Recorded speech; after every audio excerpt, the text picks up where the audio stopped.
Hi everyone, I'm Alyssa from LaughQ. Thank you for joining me today. We are going to be doing a Christmas craft and we are going to be making a Santa Claus. So first we need to gather all of the supplies that we will be needing to make our craft. First thing is you will need to get this Santa page. And if you visit our website, laughq.com, under Planet M, you can have your parent print out this page for you. You will also need some glue, you will need a few crayons, and you will need some cotton balls.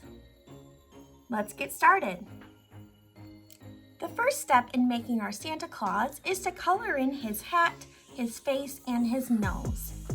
So you can use any colors you would like, and you can color that in with your crayons or even markers or colored pencils. Next, you will want to get your glue and your cotton balls. And you are going to glue your cotton balls in Santa's beard. You can also glue them in his mustache, and you can glue them across his hat, just like my hat. Now that you have glued on all of your cotton balls, your Santa Claus is finished. Great job, everyone, and thank you for joining us. Stay tuned for another Christmas craft from LaughQ. Bye!